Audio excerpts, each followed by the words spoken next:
So I believe in this movement with my whole heart and soul, and I don't believe it should have its funding cut. And that's why in my budget, when I proposed it on March 18th, I wanted to make sure we had adequate funds through the Department of Children and Family Services to invest in children advocacy centers all across our state. And I made my intentions crystal clear when I proposed the budget. Now, others in the legislature enacted a budget, passed, or almost passed, I guess, on May 31st, that had a different point of view and would take away funding from this worthy cause.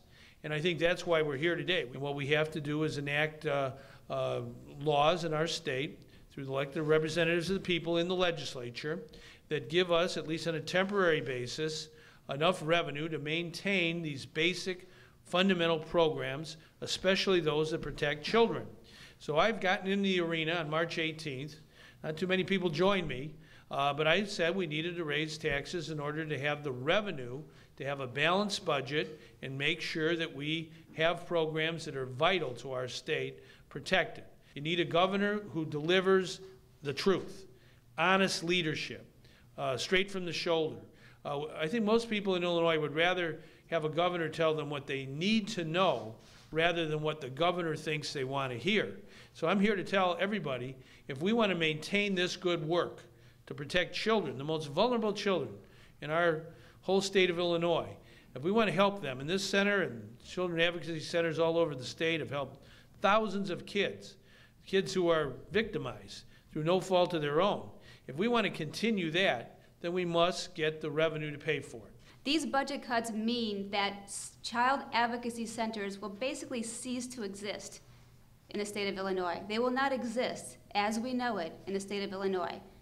That means that the state of Illinois will be the only state in this country that does not use this model. There are 700 advocacy centers in this country. We would be the only state that didn't use this model. Now, what does that mean to the child welfare community here in Illinois? It means that we're going to take a giant step backward in our mission and our goal to ensure that the kids of Illinois are protected. Is it not the job of our lawmakers to make sure this happens?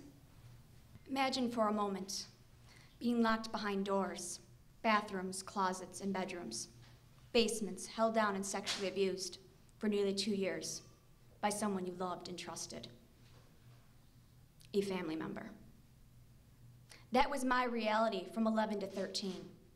I was told over and over again, no one would believe me, this was our little secret, and I would destroy our tight-knit family. I broke my silence when my little sister came to me and told me this same relative was sexually abusing her. Together, we were brought to the place called the Children's Advocacy Center of Northwest Cook County. I walked in that day feeling so dirty, ashamed, and that no one would believe me 11 years ago. It wasn't until I got behind the protective doors of the Children's Advocacy Center where I was shown empathy, compassion, understanding, and someone I could trust and share my stories with. The Children's Advocacy Center gave me back my childhood that day. They provided me a foundation in my healing. We would not have been able to get through this trauma, this tragedy that has happened to our family without the support and the help of everyone here at Chicago Advocacy Center. My children and I have received counseling. We've received just support. We've received an openness and an honesty. We have received trust where trust was broken. When you have been devastated by such a thing, you don't even know which way to turn. You have no idea where to go, who to talk to. This is where we've learned those things. This is where we've received the support. Transportation, clothing, food, everything that we needed, we got from this place. I love my children, and I love all children. And I'm sure that if there is someone in your life that is important to you, whether you are a parent or not, you would want them to be able to have somewhere to go. You would want them to be able to have someone to talk to. I am that face.